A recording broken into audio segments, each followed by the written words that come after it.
राधे राधे, जय श्री कृष्ण। आज पौष मास की पूर्णिमा है और पूर्णिमा के दिन सत्यनारायण भगवान की कथा करने से हमें अक्षय गुणा पुण्य की प्राप्ति होती है। कथा सुनने से भी होती है और कथा करने से भी होती है। तो वैसे तो मैं हर पूर्णिमा को व्रत करती हूँ और भगवान सत्यनारायण की कथा करती हूँ, लेकिन पौष मास की पूर्णिमा को आज कर रही हूँ, जिसका मैं व्रत कथा आप लोगों के लिए डालूंगी। आप सुनिएगा ज़रूर। व्रत करने और कथा सुनने से भी पुण्य प्राप्त होता है। अगर आप व्रत नहीं कर सकते हैं किसी कारण से, तो आप कथा जरूर सुनिएगा, आपको पुण्य की प्राप्ति जरूर होगी। राधे राधे। सुनिए आप। सत्यनारायण भगवान की,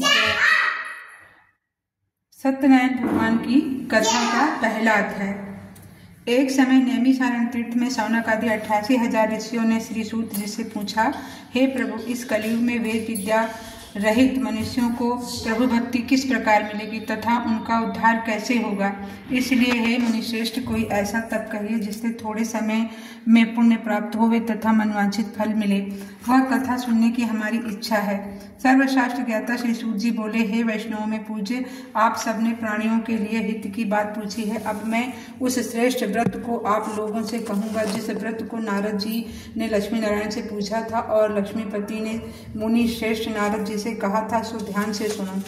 एक समय योगी राज नारद जी दूसरों की हित की इच्छा से अनेक लोकों में घूमते हुए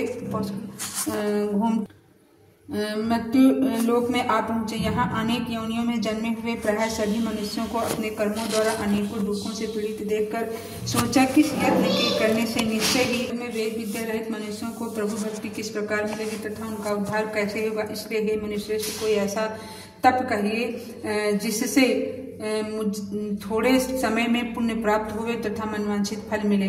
वह कथा सुनने की हमारी इच्छा है। सर्वशास्त्र ज्ञाता श्री सूत जी बोले, हे वैष्णव में पूज्य, आप सबने प्राणियों के हित की बात पूछी है। अब मैं उस श्रेष्ठ व्रत को आप लोगों से कहूँगा जिस व्रत को नारद जी ने लक्ष्मी नारायण से पूछा था और लक्ष्मीपति ने मुनि श्रेष्ठ नारद से कहा था, सो ध्यान से सुनो।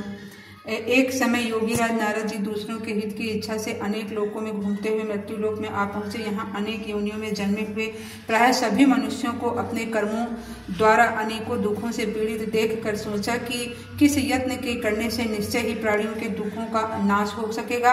ऐसा मन में सोचकर विष्णु लोक को गए। वहाँ श्वेत वर्ण और 4 भुजाओं वाले देवों के ईश नारायण को देखकर, जिनके हाथों में शंख चक्र गदा और पद्म थे तथा वरमाला पहने हुए थे, स्तुति करने लगे, हे भगवान, आप अत्यंत शक्ति से संपन्न हैं।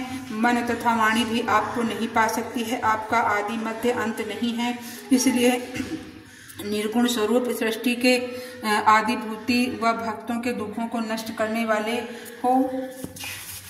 मेरा नमस्कार है। नारद जी ने इस प्रकार की स्तुति से सुनकर विष्णु भगवान बोले, हे मुनि श्रेष्ठ, आपके मन में क्या है? आपका किस काम के लिए आगमन हुआ है? निसंकोच कहो। तब नारद मुनि बोले, मृत्यु लोक में सब मनुष्य जो अनेक योनियों में पैदा हुए हैं,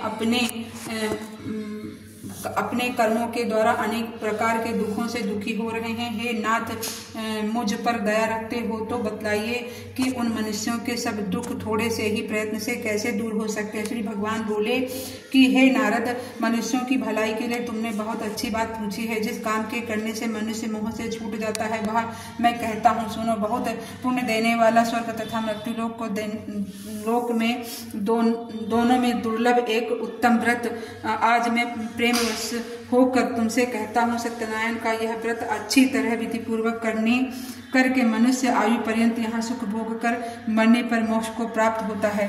श्री भगवान के वचन सुनकर नारद मुनि बोले कि उस व्रत का फल क्या है, क्या विधान है और किसने यह व्रत किया है और किस दिन यह व्रत करना चाहिए, विस्तार से कहिए। भगवान बोले, दुख शोक आदि को दूर करने वाला, धन धान्य को बढ़ाने वाला, सौभाग्य तथा संतान को देने वाला यह व्रत सब स्थानों पर विजयी करने वाला है।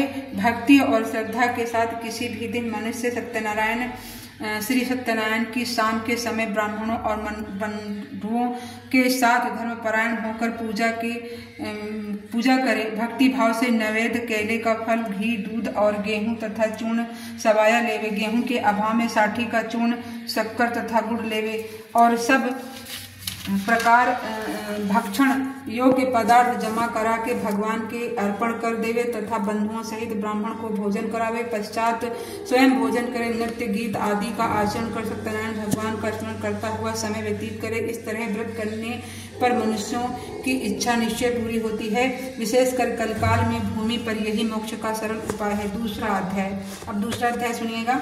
सूत जी बोले, हे ऋषियों, जिसने पहले समय में इस व्रत को किया था उसका इतिहास कहता हूँ, ध्यान से सुनो। सुंदर काशी पुरी नगरी में एक अत्यंत निर्धन ब्राह्मण रहता था। वह भूख और प्यास से बेचैन हुआ नित्य पृथ्वी पर घूमता था। ब्राह्मण से प्रेम करने वाले भगवान ने ब्राह्मण को दुखी देखकर बूढ़े ब्राह्मण का रूप धारण कर उसके पास जा आदर के साथ पूछा, हे विप्र, नित्य दुखी हुआ पृथ्वी पर क्यों घूमता है? हे श्रेष्ठ ब्राह्मण, यह सब मुझसे कहो, मैं सुनना चाहता हूँ। ब्राह्मण बोला, मैं निर्धन ब्राह्मण हूँ, भिक्षा के लिए पृथ्वी पर फिरता हूँ। हे भगवान, यदि आप इसका उपाय जानते हो तो कृपा कर कहो। वृद्ध ब्राह्मण बोला कि सत्यनारायण भगवान मनवांछित फल देने वाले हैं, इसलिए हे ब्राह्मण, तू उनका पूजन कर, जिसके करने से मनुष्य सब दुखों से मुक्त होता है। ब्राह्मण को व्रत का सारा विधान बतलाकर बूढ़े ब्राह्मण का रूप धारण करने वाले सत्यनारायण भगवान अंतर्ध्यान हो गए। जिस व्रत को वृद्ध ब्राह्मण ने बतलाया है मैं उसको करूंगा, यह निश्चय करने पर उसे रात में नींद भी नहीं आई। वह सवेरे उठ सत्यनारायण के व्रत का निश्चय कर भिक्षा के लिए चला। उस दिन उसको भिक्षा में बहुत धन मिला, जिससे बंधु बांधवों के साथ उसने सत्यनारायण का व्रत किया। इसके करने से वह ब्राह्मण सब दुखों से छूटकर अनेक प्रकार की संपत्तियों से युक्त हुआ। उस समय से वह ब्राह्मण हर मास व्रत करने लगा। इस तरह सत्यनारायण भगवान के व्रत को जो करेगा वह सब पापों से छूटकर मोक्ष को प्राप्त होगा। आगे जो पृथ्वी पर सत्यनारायण का व्रत करेगा वह मनुष्य